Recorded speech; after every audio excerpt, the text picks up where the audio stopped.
Il y a des objets qui ont l'air tout simples. Un banc, par exemple. On pourrait croire que ce n'est qu'un lieu pour s'asseoir, un endroit de passage, une pause entre deux rendez-vous, ou un morceau de bois ou de métal posé là, dans le décor. Et pourtant, parfois un banc peut devenir beaucoup plus que ça.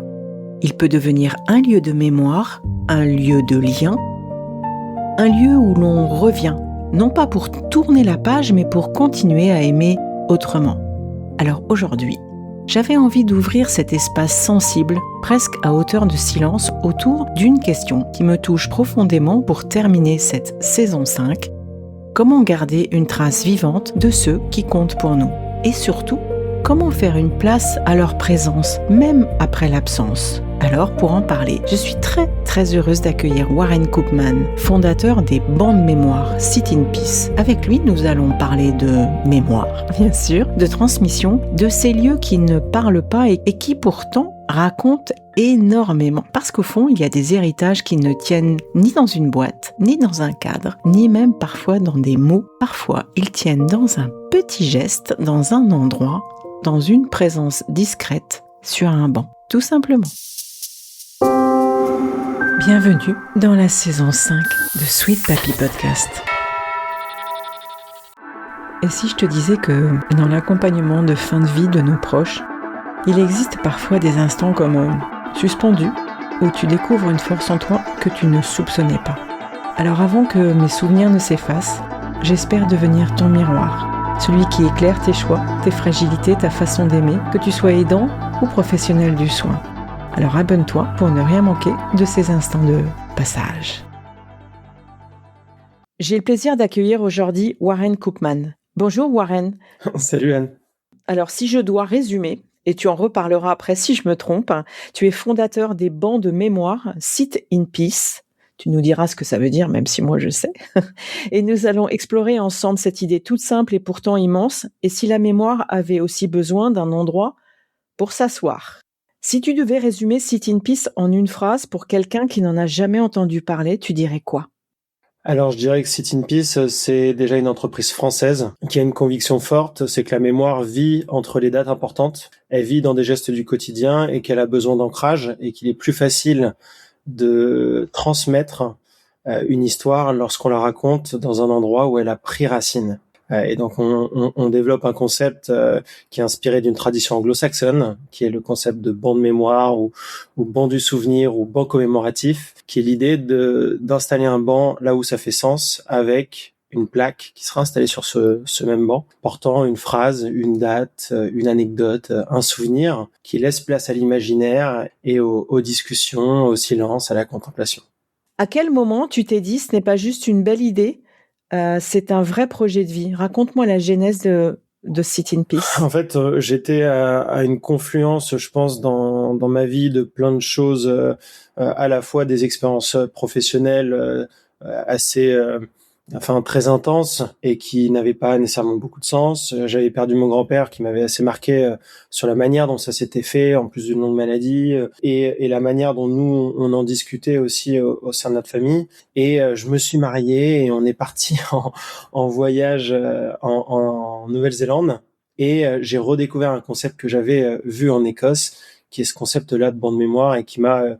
j'ai des photos là sur mon bureau, j'ai 2 photos qui sont en fait à la genèse et des moments forts de ce voyage-là qui m'ont marqué. Et je me suis mis à me connecter à chacun de ces bancs-là, à chacune de ces histoires. Parfois ça me touchait, parfois ça me touchait moins. Mais en tout cas, il y avait cette idée il y a un lieu pour quelqu'un, pour des personnes, pour un groupe de personnes qui est important. Et donc on s'installe avec un genre de respect et on essaie de ressentir tout simplement. Et au détour d'une randonnée, on était en montagne avec ma femme et tu sais, quand tu fais des randonnées de plusieurs heures, tu deviens presque hypnotisé dans une espèce de transe de marche où t'es à la fois concentré et à la fois totalement ailleurs. Et là, je me suis dit, mais c'est ça que je veux faire, quoi. C'est d'avoir des directions, d'avoir des lieux d'ancrage, là où t'as des, en plus, du coup, quand t'es en Nouvelle-Zélande, je pense que tu vois les choses différemment, de par la distance, de par la nature, de par la culture. Et donc, j'avais juste envie de me réinventer et de se dire qu'il y a plein de choses qui sont possibles et qu'il est encore possible d'imaginer des choses simples qui peuvent faire du bien. Voilà. Est-ce que tu as eu le même sentiment en Écosse qu'en Nouvelle-Zélande? C'est Est-ce que c'était le exactement le même même concept, concept à mais l'époque? j'étais pas à la même étape dans ma vie, donc ça m'avait pas impacté de la même manière. J'avais vu ça de manière ah c'est chouette, c'est beau, et on avait pris quelques photos et puis ça avait plus ou moins accompagné notre voyage.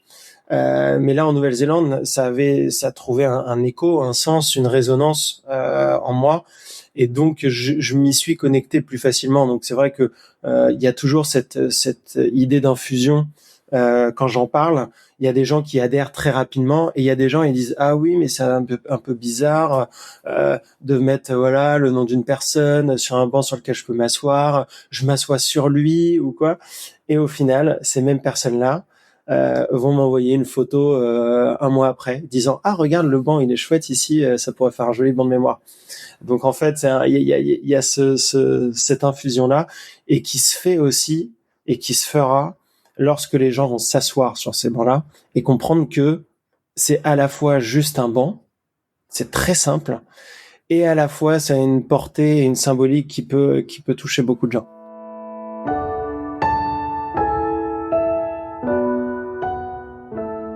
Qu'est-ce qui a été le plus difficile au départ quand tu l'as créée? C'était de porter l'idée, de la faire comprendre ou de la faire accepter Eh finalement? ben un peu tout ensemble.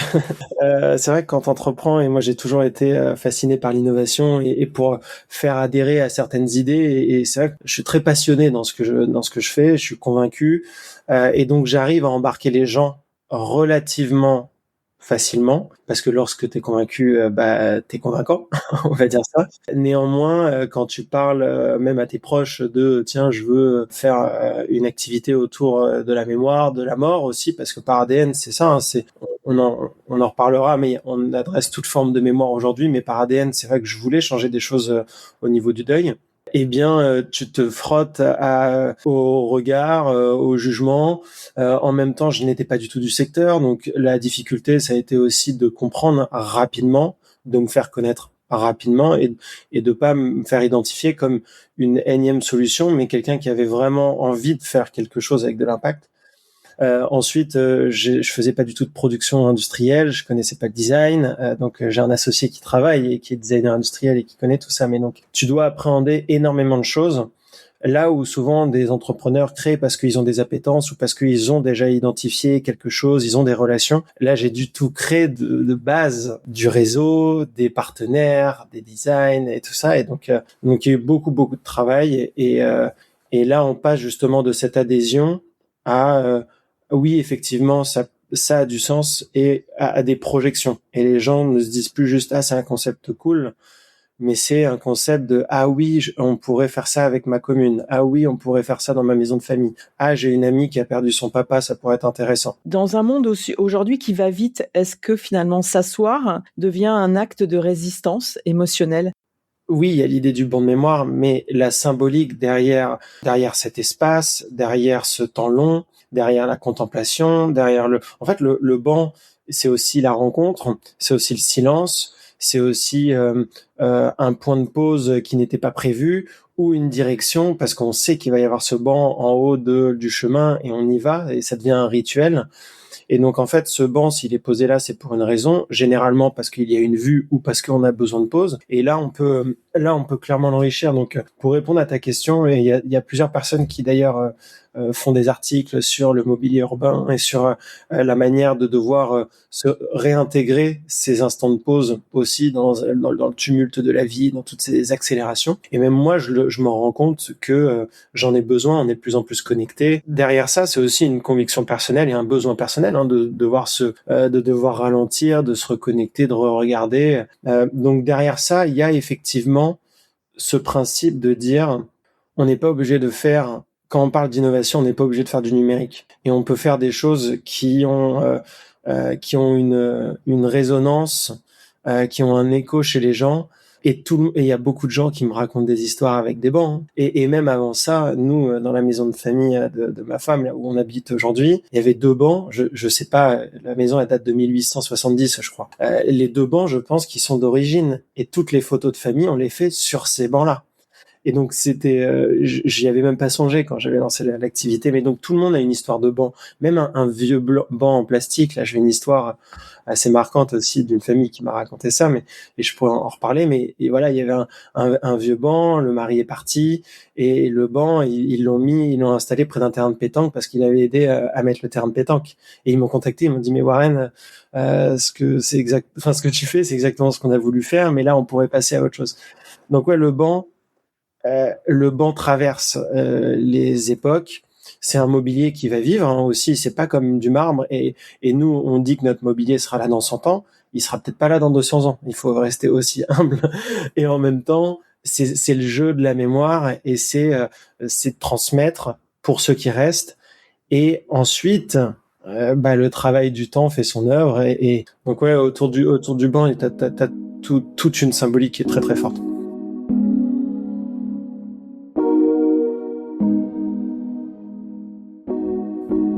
En quelle matière est On le a banc? différents modèles aujourd'hui, on en a 3. Donc l'idée, c'est de développer un catalogue pour que les bancs puissent s'intégrer parfaitement dans leurs environnements. On va avoir des bancs, donc il y a le bois, qui est toujours une récurrence, du bois qui est du bois noble, pas par sa qualité, mais surtout par sa durabilité. Et notre banc qu'on appelle l'origine, parce que ça a été le premier dessin, est fait aussi d'acier. Donc il y a les pieds qui sont en acier, assises et dossiers qui sont en bois. La plaque, elle, est en bronze, qui est incrustée à fleur de bois avec différents modèles aussi. Et les pieds en acier vont donner une durabilité supplémentaire, notamment quand ils sont ancrés dans des espaces verts ou des espaces humides, au bord de la mer. Et c'est de l'acier qui est galvanisé à chaud. Donc en gros, ça ne rouille pas et ça ne rouillera pas, ou peut-être dans plusieurs dizaines d'années, quoi. Mais on peut entretenir le bois, par Ouais, c'est contre. marrant parce que j'ai fait une plaquette spécifiquement sur l'entretien là il y a 3 jours, et une cliente m'a envoyé des photos du banc après un an, et le bois change. Ben, je lui ai dit oui, il n'y a pas de problème, le bois évolue, c'est une matière qui est vivante, il va griser, ce bois-là spécifiquement, il va craquer, il y a de l'eau qui va s'infiltrer, etc. Et donc, et en même temps, ça lui donne un cachet, tout comme les choses qu'on aime voir vieillir. Et donc, du coup, ça lui donne une force vraiment supplémentaire en disant, ce n'est pas quelque chose de figé, c'est quelque chose qui va vieillir avec les nouveaux souvenirs qu'on va créer dessus. Néanmoins, il y a la possibilité en option ou en fonction de la manière dont on l'entretient, de mettre on appelle ça un glacis, c'est une lasure bio pour protéger un petit peu le bois et garantir et garder une couleur. Ou alors il y a du laquage qui est un de nos bancs, on peut le peindre, le laquer de n'importe quelle couleur. Donc là, ça protège. Néanmoins, quand tu passes là-dessus, tu sais que tous les 3 ans, tu vas devoir le refaire ou t'y atteler. Et ça peut créer de nouveaux rituels. Et donc, c'est ça aussi l'idée du banc de mémoire, c'est qu'un banc peut rester tel quel dans un jardin et ne jamais y toucher et y aller quand on en a besoin. Ou alors, ça devient un rituel à faire en famille où tous les ans, on repasse un petit coup de lasure, on va poncer le banc de papy ou le banc de maman, ou etc. Donc en fait, voilà, ça va dépendre des gens et comment en fait ce banc qui a beaucoup d'âme. Moi, je me rends compte dans le jardin, hein, ça a une direction, on le regarde tous les jours, on jette un œil. Ça va dépendre de comment il est intégré dans ton quotidien et dans tes souvenirs de famille. Tu vois, comment tu l'intègres dans ta famille, ça devient un membre. Parce que quand tu vas au cimetière, mine de rien, tu donnes quand même un petit coup, peut-être sur la stèle ou sur la plaque. Voilà, tu l'entretiens aussi, la mémoire de tes proches qui sont au cimetière. Donc pourquoi pas entretenir aussi également un banc. Et pour compléter, justement, parce que il y a une différence à faire entre si tu prends un banc dans le domaine privé, tu l'installes dans le domaine privé, et dans le domaine public, ce sera pas la même entretien. Parce que si là on a installé un banc face à un lac à Libourne, le banc est une donation à la commune, et donc c'est la commune qui s'engage aussi à le préserver. Donc ça rentre dans le parc du banc. Donc nous, on va les conseiller sur l'entretien, on peut changer certaines pièces, etc. Mais la famille va pas venir poncer son banc. Parle-moi de quelques histoires, justement, qui t'ont peut-être touché le plus depuis que tu as démarré les Sit in Peace, les bancs de mémoire. Est-ce que c'est la personne à qui on rend hommage, ceux qui restent ou ceux qui cherchent encore une manière d'aimer après l'absence? J'ai envie de te dire que chaque banc, vraiment, c'est une réalité. Chaque banc amène une histoire qui est très juste, qui est pensée. On me dit, Warren, tu as vendu que X bancs, 12 bancs, 15 bancs. Je dis non, en fait, on a réalisé 15 projets. 15 projets d'hommage avec une intention derrière, une réflexion sur la plaque, une réflexion sur le lieu, comment on a sollicité un entourage aussi, et qui a créé cette inertie au sein d'une famille. Donc, tu as vraiment une force dans chacune de ces histoires-là. Là, auquel je pense, c'est vrai que il y a une veuve précoce qui nous a contactés, qui nous suivait sur Instagram depuis quelque temps et je voyais qu'elle n'était pas forcément prête, qu'elle adorait le concept mais qu'elle n'était pas forcément prête. C'était très récent. Et la chose qui m'a marqué, c'est on a fait une visio ensemble juste pour que je me présente et de montrer que derrière ça, c'est pas il y a des gens en fait, il y a quelqu'un qui croit et qui est dans l'accompagnement aussi. Et en fait, elle a exprimé avec une telle justesse ce que j'essaie de faire sans que j'ai eu à le faire hein, en amont, parce que elle a compris et parce que ça répondait exactement à son besoin de se dire mon mari, il m'a fait découvrir des points sur la côte. Il travaillait sur la côte en Bretagne et on allait se balader et en fait c'était évident que c'était à cet endroit-là. Et quand je lui ai parlé, elle a dit oui, on va essayer. J'ai commencé à prendre contact avec la commune et on se donnait des nouvelles et elle m'a envoyé un message. Elle me dit mes filles, donc elle avait 2 filles adolescentes. Mes filles, elles sont venues, elles se sont promenées avec moi. On était en train de se demander, tiens, là, ce serait bien pour papa, ou là. Et donc, il y avait tout un truc, et ça, moi, ça m'a vraiment ému parce que je revois ces réflexions que j'avais eues quand j'ai découvert le concept de cette idée et en fait du bout de chemin que ça fait. Et ça, c'est une histoire parmi d'autres.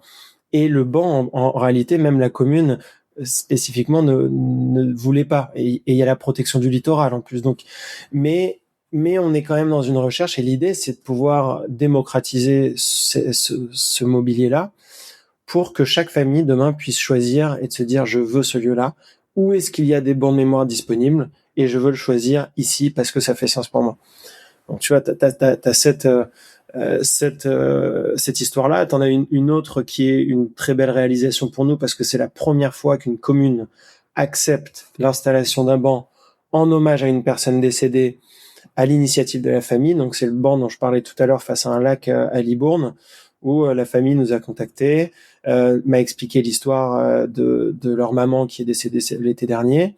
Et j'ai pris contact avec la commune. C'était difficile parce que dans les communes, ils savent pas qui un banc installé, on ne sait pas. Donc j'ai fait plusieurs services. J'ai contacté donc c'est au lac des Daguets à Libourne, et c'est le service des sports qui s'occupe de ça et qui s'occupe de l'espace. Et le service des sports j'ai discuté avec eux. Ils m'ont renvoyé vers le cabinet du maire, le conseil municipal, tout ça. Et en fait, à la fin, le maire a dit oui, on accepte. On connaissait la personne parce qu'elle était impliquée aussi dans la vie associative de la ville. Et donc, la famille choisit l'espace, choisit le banc, peu importe la couleur, peu importe le modèle, c'est OK pour nous. Et donc, on a installé, les services techniques l'ont installé il y a 10 jours face au lac. Et donc là, on touche le cœur du concept. C'est de se dire, pour la famille, ils y allaient se promener, ils habitent pas loin du lac, ils allaient se promener le dimanche. Pour eux, ça va devenir un rituel d'aller leur rendre hommage. Et en plus de ça, par extension, ce banc en hommage à cette maman, Sylvie Saget, je la cite parce que on m'a autorisé à le faire et parce que c'est aussi un hommage et on continue d'en parler, devient un point de réunion pour d'autres. J'ai contacté les associations de parents endeuillés, je vais contacter peut-être aussi des pompes funèbres en disant si des familles éprouvent le besoin de se recueillir, sachez qu'il y a un espace qui est dédié pour ça, en hommage à une autre personne, mais qui symbolise aussi le souvenir.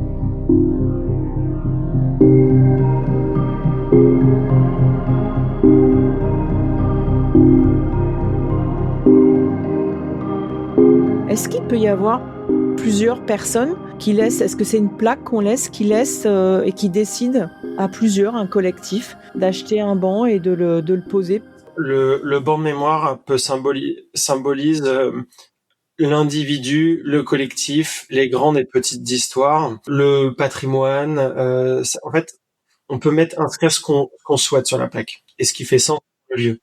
Donc là, spécifiquement, c'était un banc en hommage à Sylvie Saget.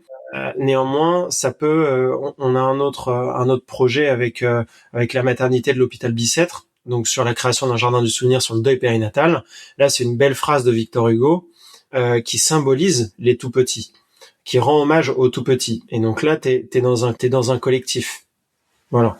Et donc, pour répondre à ta question, Anne, le banc de mémoire agit comme un passeur d'histoire et ces histoires peuvent être petites, grandes, individuelles ou collectives.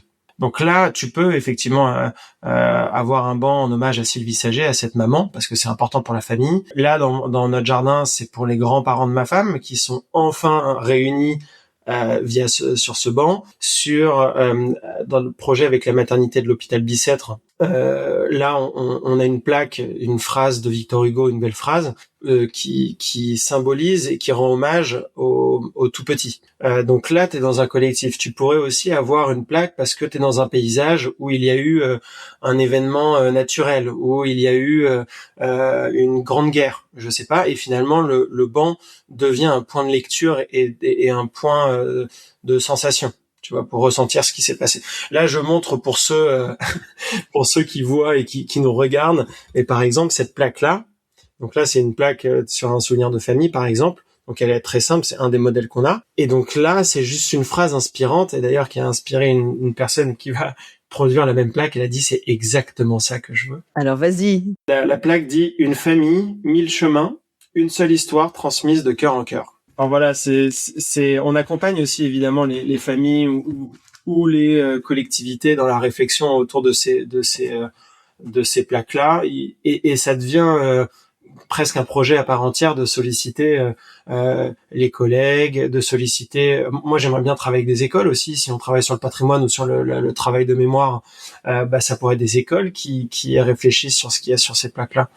Donc voilà, c'est une étape importante. C'est vrai que le cœur, je vais pas dire le cœur du concept, mais ce qui transforme le banc, c'est effectivement cette plaque positionnée sur le dossier, qui donne corps et sens au banc. T'as bien des écoles qui prennent des noms, des rues qui prennent des noms, pourquoi pas des bancs? Ce principe-là, quand je pensais moi à mon grand-père, je me disais, il y a quelqu'un un jour, il a dit, mais vous faites tout ça pour votre grand-père, mais il a fait quoi je sais plus la question, elle était un peu maladroite, mais assez rigolote. Il a fait la guerre, c'était quelqu'un de. J'ai dit, ah non, pas du tout. C'était mon grand-père, et pour moi, c'est pas parce que il a pas fait la guerre qu'il mérite pas son nom quelque part. Peut-être pas sur un gymnase ou sur une rue, mais déjà si on pouvait le faire sur un banc, ce serait top. Donc c'est aussi offrir une place. Et moi, je parle beaucoup d'envie de mémoire. On a le devoir de mémoire qui est très cantonné aux commémorations, tout ça. Et d'ailleurs, devoir, c'est quasi une obligation. Donc c'est pas un plaisir, hein. Voilà. Même si je suis totalement aligné avec ça, mais il y a le travail de mémoire, donc plus sur l'idée de transmission. Et moi, je parle d'envie de mémoire parce que toi, Anne, ça peut être pour tes parents, ça pourrait être quelqu'un parce qu'il a perdu son animal et son compagnon. Ça pourrait être, en fait, ça peut prendre plein de formes différentes. Et qu'est-ce qui nous fait du bien et qu'est-ce qu'on veut transmettre aux prochaines générations. C'est juste ça. Donc là, j'essaie aussi à travers ça de réconcilier un petit peu tout le monde avec la mémoire et de se dire, on est tel et tel individu, on est telle et telle société parce que on a vécu des expériences, parce qu'on a des choses, racontons-la. Moi, je suis en train de réfléchir à qu'est-ce que tu aimerais que les gens ressentent en s'asseyant sur un banc de mémoire. Très juste cette question. J'aimerais vraiment, sincèrement, qu'ils ressentent ce que moi j'ai ressenti quand je me suis assis sur un banc en Nouvelle-Zélande. C'est du respect et de l'humilité. C'est de se dire que on a nos vies, mais chacun vit dans des mondes parallèles en réalité. Et si on a cette capacité de se comprendre un peu plus les uns les autres, en se disant, peu importe notre classe sociale, la couleur de notre peau, notre religion, finalement, on est tous connectés par plusieurs choses les naissances, la mort, l'amour, la famille et le besoin d'accomplissement, un petit peu. Donc, si on est capable de se dire, je ne sais pas qui était cette personne.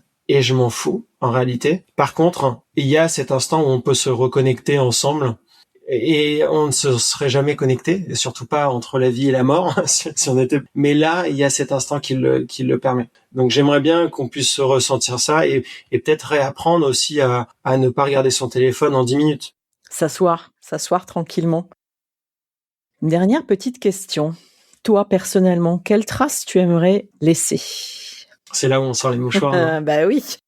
Il y avait une question qui était assez connectée à ça sur la peur de disparaître ou tout ça. C'est vrai que on sait pas ce qui se passe après.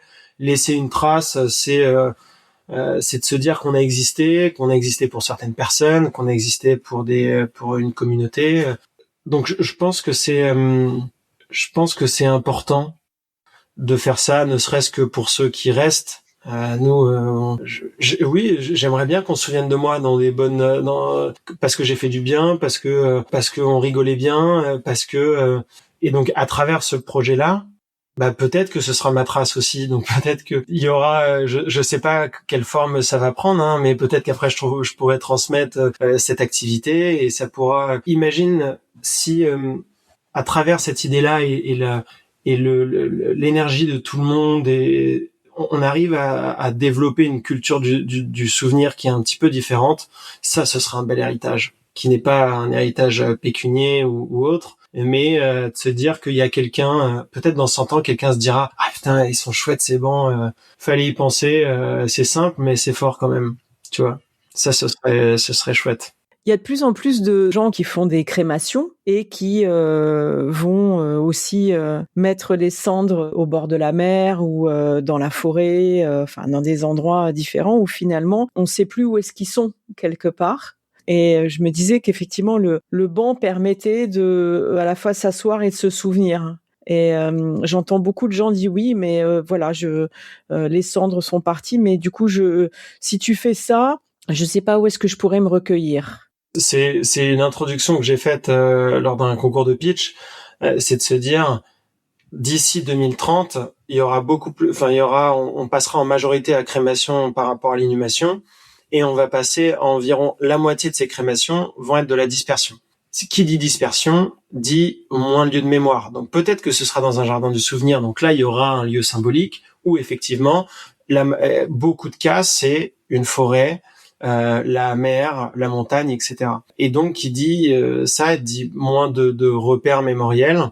Et donc, le banc peut être une réponse, pas la seule nécessairement, mais avoir un banc sur un bord de mer qui regarde l'océan face au coucher de soleil, là, ça a une certaine puissance. Et moi, je l'ai vécu, je l'ai vu. Donc oui, là, il y a vraiment du sens. Et il y a un témoignage, il y a une famille qui me disait que ils avaient dû disperser dans un puits, tu sais, dans un jardin de souvenirs, dans un puits, mais que c'était horrible, tu vois, ça. Et parce que parfois on manque un peu de poésie, on manque parce qu'on n'en parle pas, on veut pas bousculer et tout ça. Et donc le banc peut apaiser, disons, ces instants-là, tu vois. Et tu le disais tout à l'heure, hein, le fait de s'asseoir, en fait, le fait d'être debout, le fait de pas avoir d'assise signifie que tu dois être dans un temps imparti. Ça va être dépendamment de ta condition physique, 1 minute, 5 minutes, 10 minutes, 20 minutes. Mais à un moment donné, tu vas devoir partir. Un banc, si tu veux rester 1 heure, tu peux, en soi. Même lire un livre, pourquoi pas.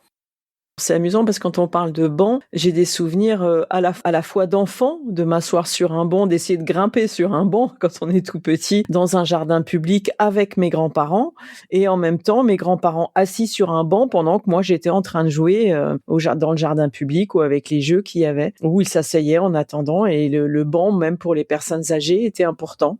Donc merci beaucoup. Ouais, plein de souvenirs, plein d'images, nécessairement. Que tu regardes un banc de face, un banc de dos, t'as plein de lectures différentes, plein d'histoires, même sur un seul même banc. J'ai un compte Instagram auquel je pense, quelqu'un qui prend une photo, le même banc, c'est toujours le même banc, mais avec des personnes différentes. Et donc, tu vois, là, t'as juste un lieu avec plein d'histoires différentes. Tu multiplies ça par les histoires des personnes, les lieux, etc. Et après, t'as plein d'histoires à raconter. C'est un endroit où on attend, c'est un endroit où on respire, où on pense. Et vraiment, c'est une très, très belle idée. Donc, je rappelle que ton projet, ça consiste à installer dans des lieux publics ou privés des bancs commémoratifs avec plaques personnalisées que tu nous as montrées pour rendre hommage à une personne disparue ou à un événement d'ailleurs, dans une logique de mémoire, transmission et lien au territoire. Waouh, je l'ai trop bien dit. Franchement, bravo. Ouais, super. Comment est-ce qu'on peut te rejoindre aujourd'hui? Je mettrai les liens dans le descriptif de l'épisode. Tu as fait un peu un projet avec une campagne de financement qui a très bien réussi, donc j'ai lu en 2024. Et aujourd'hui, comment est-ce qu'on peut continuer à t'aider, à te promouvoir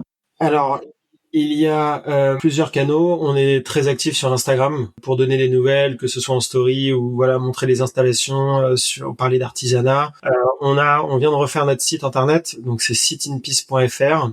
Donc là, avec vraiment cette volonté d'ouvrir les formes de mémoire, de montrer des installations, on a créé un blog aussi qui va s'enrichir. Moi, je suis très présent sur LinkedIn, là pour parler plus du côté entrepreneuriat projet. Et puis ce sera déjà vraiment pas mal. Et il y a toujours manière de contribuer à développer le projet. C'est d'en parler autour de soi, c'est d'interagir avec les publications, c'est de nous envoyer quelques idées parfois aussi, parce que il y a le maire de votre commune, il veut faire différemment pour le 8 mai, parce qu'il y a une famille qui se pose des questions sur une nouvelle forme d'hommage. On a d'ailleurs lancé un programme ambassadeur pour les personnes qui voudraient contribuer à ce développement-là en local. Donc si vous êtes intéressé, avec plaisir, vous pouvez me contacter directement aussi. Est-ce qu'il y a un banc pour les enfants, de taille pour les enfants? J'ai pas pensé à te reposer cette question-là. Aujourd'hui, donc je disais qu'on avait 3 modèles et c'est des tailles standards de longueur et de hauteur. La taille de l'assise est à 45 cm, je pense. Donc on n'a pas prévu de faire des bancs spécifiquement pour les enfants. Il peut y avoir un banc de mémoire dédié aux enfants. Voilà, c'est ça, ouais. Néanmoins, l'idée est d'avoir une assise universelle. D'accord. Ok. Un enfant, c'est vrai que moi, par exemple, avec ma fille, je la prends sur moi. Super. Merci beaucoup, Warren. C'était très intéressant de savoir tout ça. Est-ce qu'il y a une question que je t'ai pas posée ou que tu voudrais insister sur quelque chose de particulier? Non, franchement, j'espère que ces discussions, ces échanges pourront inspirer un petit peu sur voir les paysages différemment, voir le souvenir différemment. Nous, on est toujours disponible pour répondre à des questions. Il y a des personnes qui travaillent derrière ça. On n'est pas une grosse entreprise avec des rouages énormes.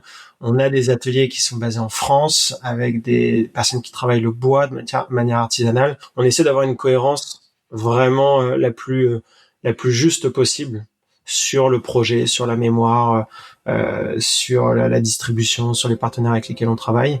Et on est toujours ouvert aux bonnes idées. Une petite dernière question. Dernière. Comment s'appelait ton grand-père? Il s'appelait Claude. Voilà. Petite pensée pour lui, du coup. Si cet épisode t'a touché, inspiré ou donné des pistes pour mieux appréhender les imprévus de la vie, je t'invite à aller plus loin. N'hésite pas à t'abonner à Sweet Papy Podcast pour ne manquer aucun des prochains épisodes, remplis bien évidemment de bienveillance et d'histoires inspirantes. Et puis partage s'il te plaît cet épisode avec quelqu'un qui pourrait en tirer des enseignements précieux. Et surtout, si tu souhaites discuter de ton propre parcours d'aidant, échanger ou découvrir des ressources pour t'accompagner, n'hésite pas à réserver un appel découverte avec moi via le lien qu'il y a dans le descriptif de l'épisode. Sache que ton histoire, ton expérience et tes questions méritent d'être entendues. À très bientôt et prends soin de toi.